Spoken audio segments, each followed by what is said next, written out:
Bonjour à toutes et à tous. J'espère que tout va bien. En fait, nous prions pour que tout se passe bien chez vous et que vous soyez en bonne santé et nous vous aimons. On va passer tout de suite à l'enseignement. Le titre de l'enseignement est Est-ce que je vais adorer Dieu ou bien m'inquiéter? On va étudier le psaume 95 ce soir, si vous avez une Bible chez vous. Et est-ce que nous allons nous inquiéter ou allons-nous adorer Dieu? S'il y a quelque chose dans laquelle Satan veut que nous vivions pendant cette crise de virus, c'est l'inquiétude et la peur. Et pendant qu'il est naturel de se préoccuper du présent et de l'avenir, l'ennemi, Satan, nous attaquera avec des pensées de désespoir et de peur. En fait, la Bible nous dit dans Jean au chapitre 8 au verset 44 que Satan est un menteur et l'une de ses armes les plus efficaces est de corrompre notre esprit avec des mensonges. Les mensonges de Satan, nous le savons bien, ne sont ni factuels ni réels. Satan nous attaquera avec des pensées de « vous ne sortirez jamais de la crise vivante ». Vous allez attraper le virus et mourir. L'enfermement, le confinement ne prendra jamais fin. Vous ne serez jamais en bonne santé. Vos enfants ne viendront jamais à Jésus. Vous allez perdre votre travail. Personne ne vous aime. Personne ne se soucie de vous au milieu de confinement. Et ce que nous faisons est que nous prenons les pensées de Satan et les faisons nôtres.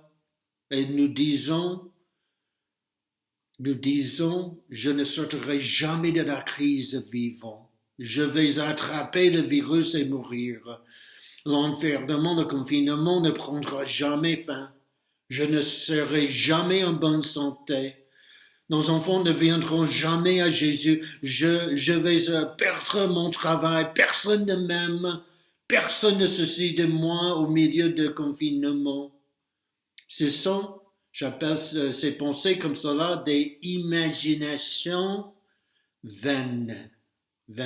Des vaines imaginations traversent nos esprits et présentent toutes sortes de pires scénarios ainsi que des images craintives, inquiétantes et anxieuses dans nos esprits.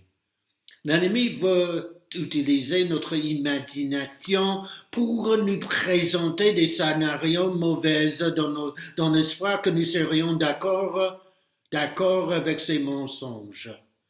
Les imaginations vaines commencent par une seule pensée.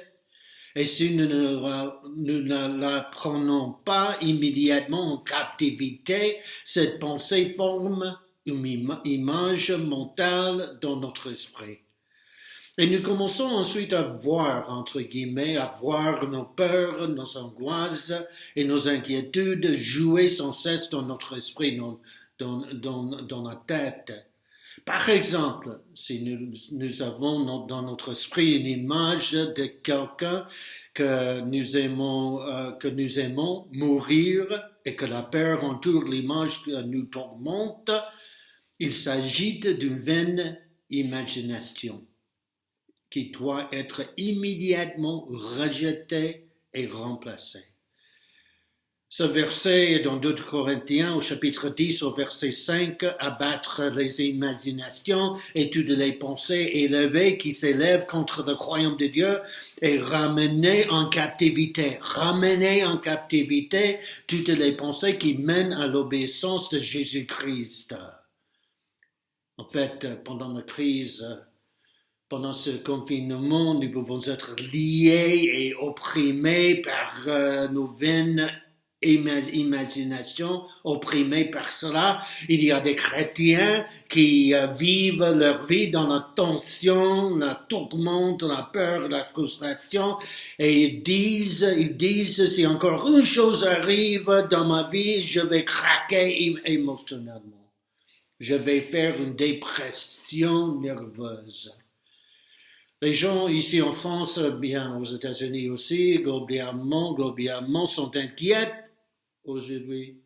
Beaucoup d'entre nous ont ce soir certaines préoccupations, inquiétudes, soucis. Certains d'entre nous s'inquiètent pour nos fiances.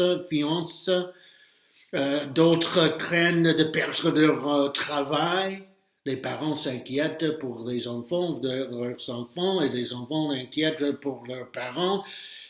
Donc, que fait l'inquiétude? L'inquiétude, écoutez bien s'il vous plaît ce soir, l'inquiétude essaie de contrôler l'incontrôlable. Et nous nous inquiétons des choses que nous ne pouvons pas contrôler, surtout cette crise. Nous ne pouvons pas contrôler nos enfants, notre travail, notre église, notre santé, alors nous nous inquiétons pour ces choses.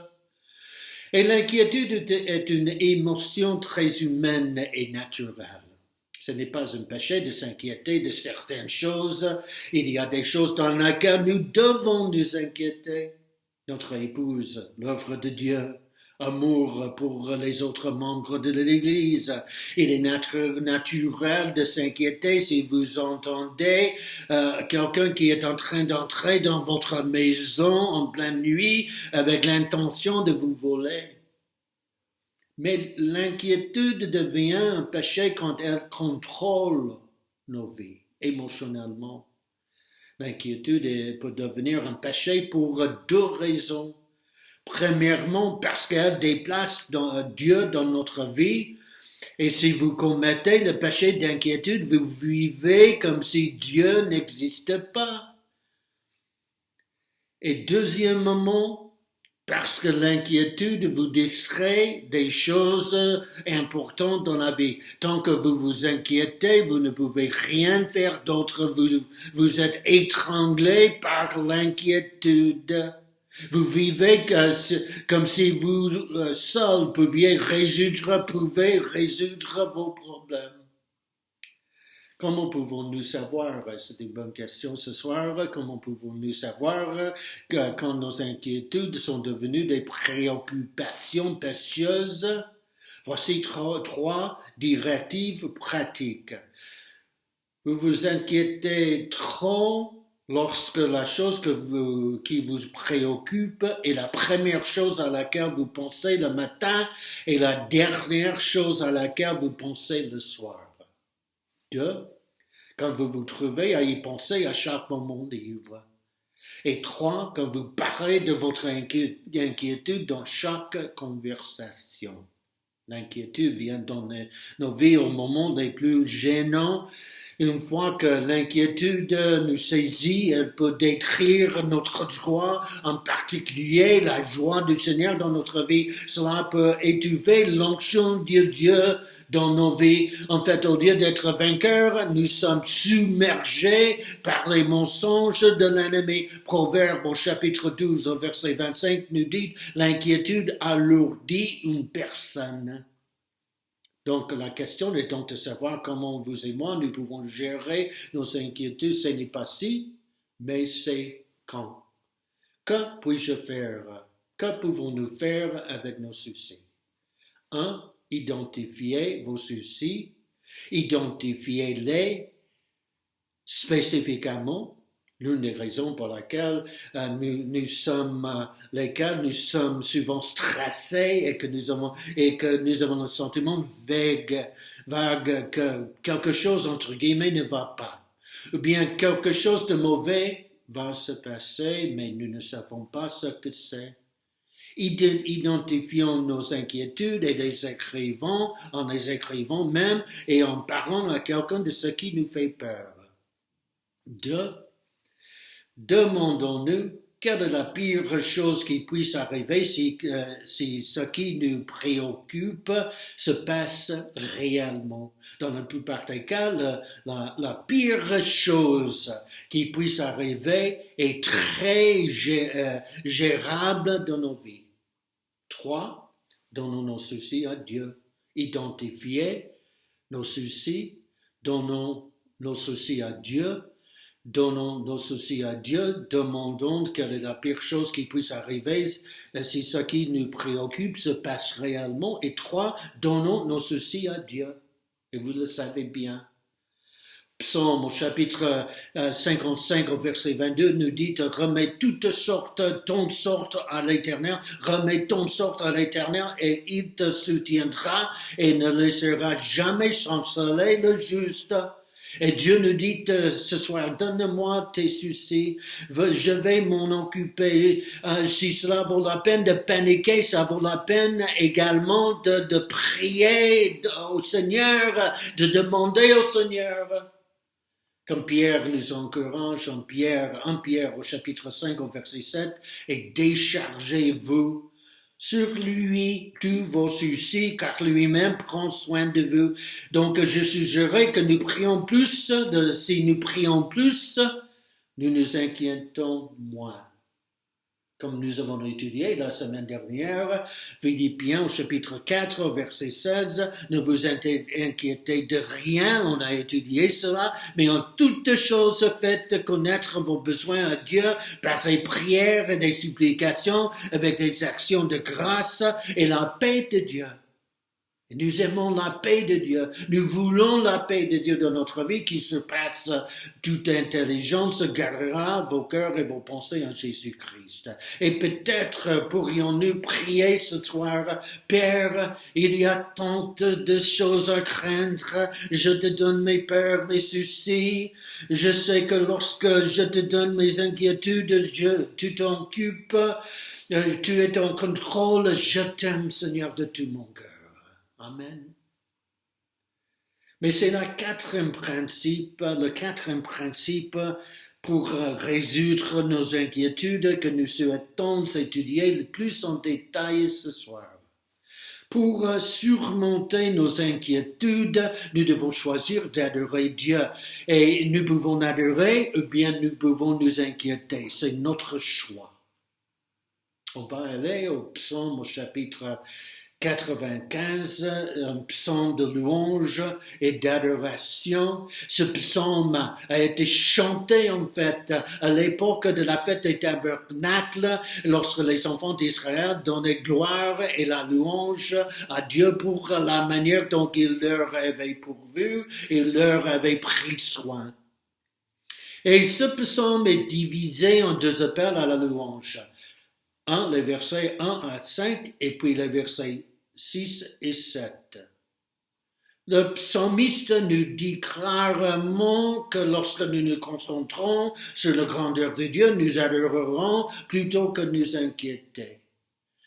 Quoique nous nous concentrons détermine la manière dont nous traitons ou bien réagir à nos problèmes qui arrivent, qui viennent dans nos vies. Répétez après moi ce soir. Chez vous, Dieu est en contrôle. Dieu est en contrôle. Croyez-vous cela ce soir? Psaume au chapitre 95, au verset 1, « Venez, chantons avec allégresse à l'Éternel.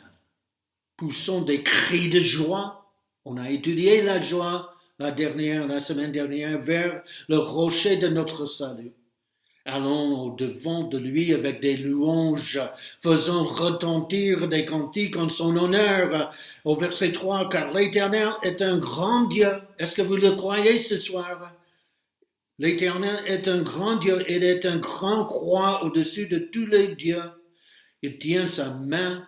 Les profondeurs de la terre et les sommets des montagnes sont à lui. Et la mer est à lui. C'est lui qui l'a fait. La terre aussi. Ses mains l'ont formé. Jérémie au chapitre 32, au verset 17, nous dit, « Ô Seigneur éternel, voici tu as fait le ciel, la terre, par ta grande puissance et par ton bras étendu. Rien n'est étonnant de la part, rien n'est trop difficile pour toi. » Et vous pourriez dire, Georges, je comprends cela, mais vous ne connaissez pas ma situation, mais nous n'avons pas à connaître votre situation. Tout ce que nous avons besoin de savoir, c'est Dieu, et Dieu est Seigneur, et rien n'est trop difficile pour lui.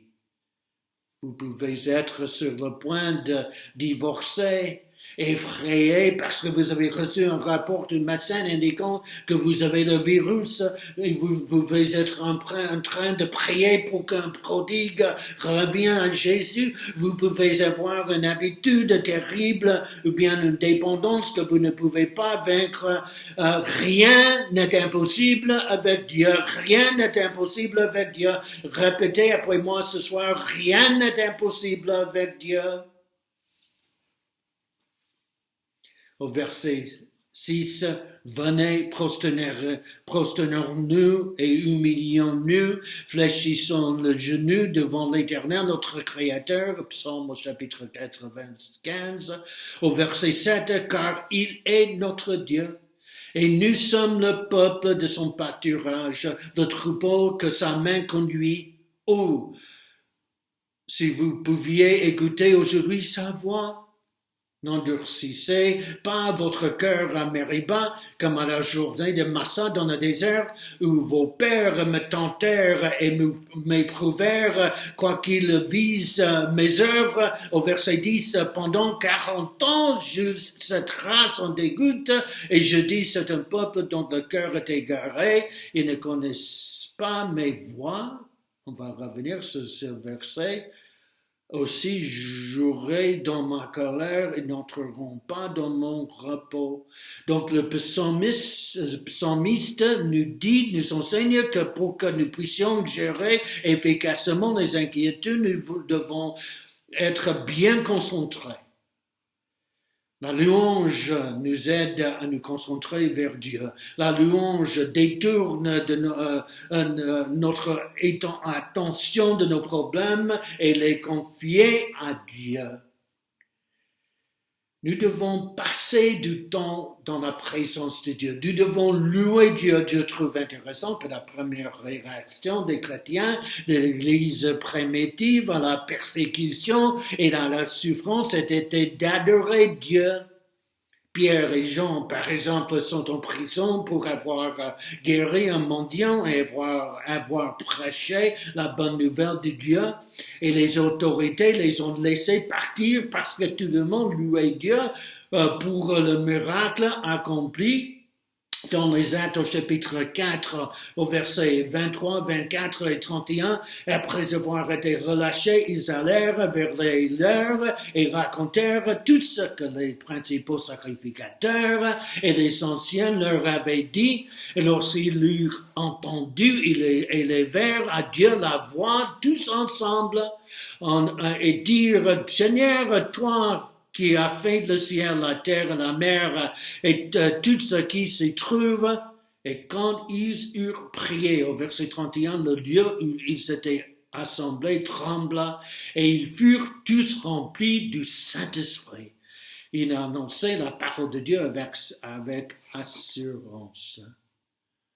Donc, au lieu de nous inquiéter, nous devons adorer Dieu de tout notre cœur. Et remarquez comment les Hébreux ont adoré Dieu. Ils sont venus devant lui en psaume au chapitre 95, 15, avec enthousiasme, sans réserve, en louant leur Créateur.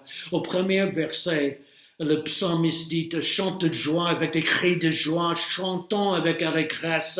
Et au deuxième verset, il dit « faisons retentir des cantiques en son honneur ». Les mots « crier joyeusement », « chante de joie avec des cris de joie » signifie littéralement en hébreu « venez devant Dieu avec un cri retentissant, soyez heureux ». Il y a du pouvoir dans la louange.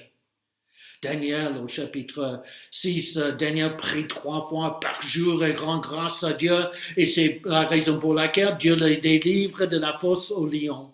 Shadrach et Meshach et Abednego louent Dieu et en conséquence Dieu les délivre d'une fournaise ardente.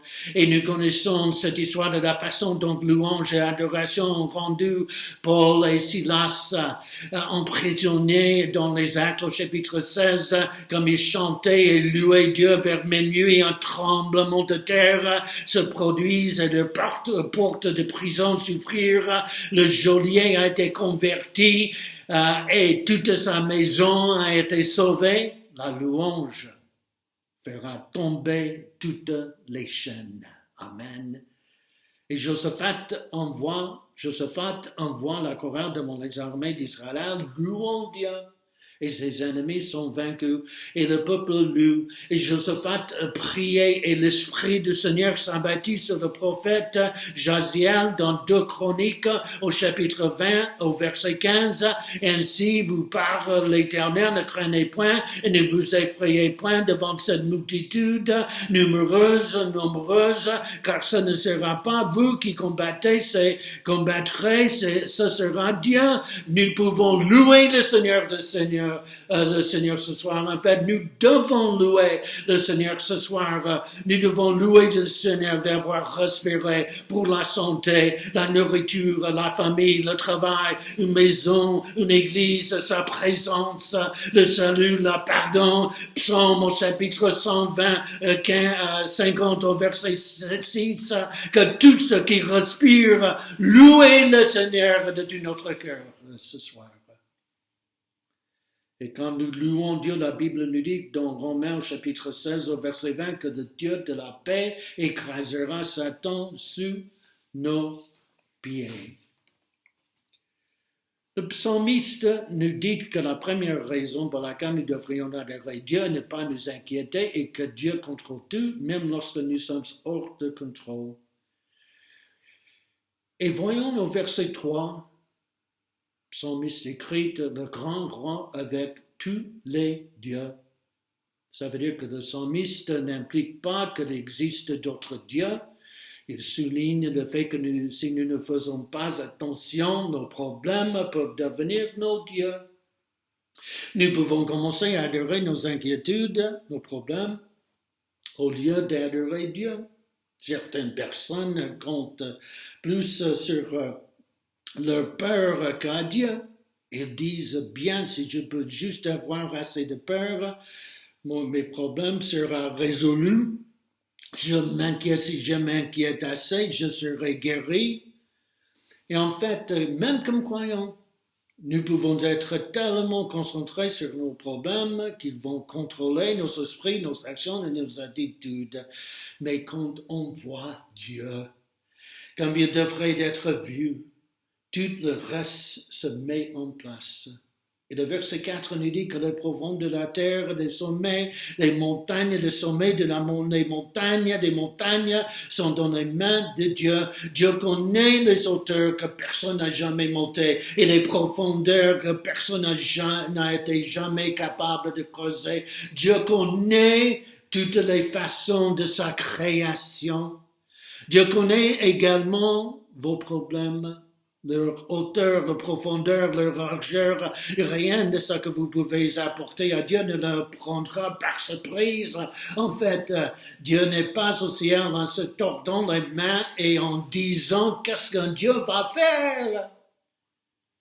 Non, il les connaît, nos problèmes, mais il a le pouvoir aussi de résoudre. Et les versets 5 nous disent que la mer est à lui et que ses mains ont formé la terre, Ce que je dis, mes amis, ce soir, c'est que si Dieu est si grand et qu'il a mis ce monde ensemble et le maintient ensemble, mais laissez-moi vous demander quel est votre problème ce soir. S'il vous plaît, ne vous méprenez pas, je ne veux pas minimiser vos problèmes, ils sont réels, mes problèmes sont réels, ils sont douloureux, ils font mal, ils ne sont pas amusants, mais la raison pour laquelle nous devons nous concentrer sur la grandeur de Dieu et de nous rappeler que nous ne sommes pas seuls, Dieu est en contrôle ce soir. Donc, dans les versets 1 à 5, nous avons vu un Dieu qui domine un univers qui est infiniment puissant. Et maintenant, dans les versets 6 et 7, le psalmiste nous montre que Dieu est aussi intimement personnel. La deuxième raison pour laquelle nous devrions l'adorer et ne pas nous inquiéter est que nous sommes le troupeau du grand berger. Nous avons une relation privilégiée avec lui. Nous avons, c'est incroyable ce soir, nous avons une relation personnelle avec le Créateur de l'univers. Dieu a toujours le temps pour ceux qui le cherchent. Dieu n'est jamais trop occupé. Vous n'avez pas à prendre rendez-vous avec Dieu. Dieu n'est jamais trop occupé pour nous lorsque nous appelons le ciel. La ligne téléphonique n'est jamais occupée.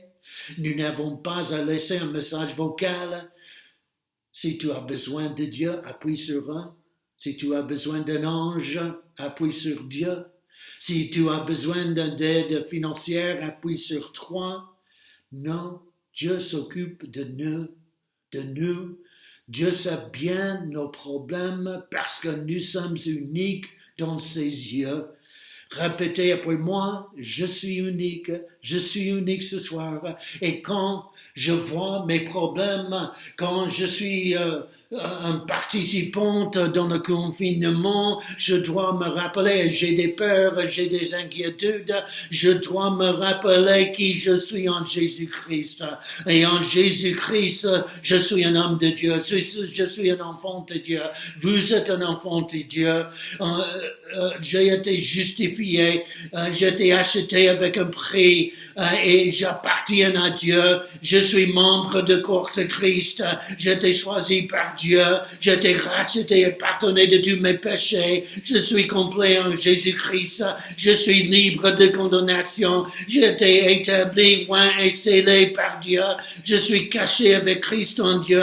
Je suis un citoyen du ciel. Je suis le temple de Dieu. Je suis un ministère de la réconciliation pour Dieu. Je suis assis avec Jésus-Christ dans le royaume des cieux. Je suis le travail de Dieu. Je peux approcher Dieu avec liberté et confiance. Je peux tout faire par celui qui me fortifie. Parce que Jésus m'aime ce soir et Jésus peut me donner la confiance de traverser cette crise.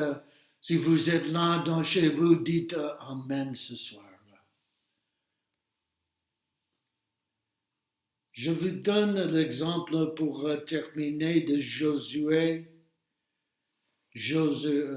Josué, qui était le chef de la 12e génération.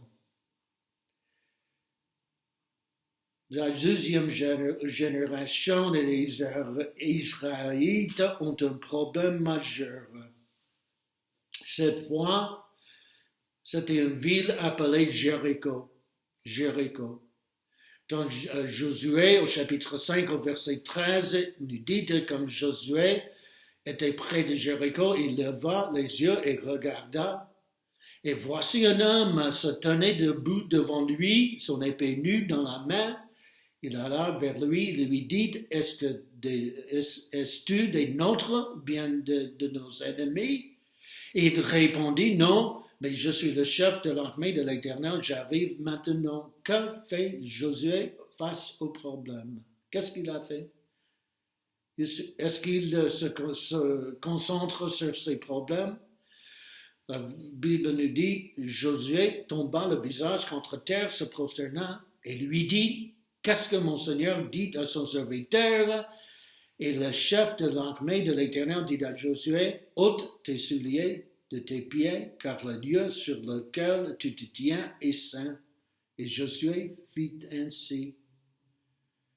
Donc il avait le choix de se concentrer sur ses inquiétudes. Eh bien, il avait le choix de se concentrer sur Dieu, d'adorer Dieu. Et il a choisi de se mettre à genoux, il a choisi d'adorer Dieu de tout son cœur, et le résultat se trouve dans Josué au chapitre 6, au verset 3, faites le tour de la ville, vous tous les hommes de guerre, faites une fois le tour de la ville, tu feras ainsi pendant 6 jours. 7 sacrificateurs porteront devant l'arche cette trompette retentissante, et le 7e jour, vous ferez 7 fois le tour de la ville, les sacrificateurs sonneront des trompettes. C'est grâce à l'adoration, la louange, que les murs sont tombés. C'est grâce que Josué se concentrait sur Dieu, que Dieu a fait une bonne chose dans sa vie. Donc ce soir, mes amis, pour terminer, nous avons le choix. Nous pouvons nous concentrer sur le problème, ou bien nous pouvons nous concentrer sur le solutionner de nos problèmes. Nous pouvons adorer, ou bien nous pouvons nous inquiéter. Le choix nous appartient. Nous pouvons nous inquiéter, ou bien nous pouvons écouter. Et ça, c'est ceci. Lorsque tout ce qui nous reste est Dieu, Dieu est suffisant. Et chaque soir, donnons nos soucis à Dieu. En tout cas, il va rester éveillé toute la nuit. Dieu nous dit, ayez confiance en moi, j'ai tout sous contrôle. Et finalement, Psaume au chapitre 56 au verset 3, quand j'ai peur, je vais avoir confiance en nous, non. Confiance en le gouvernement, non.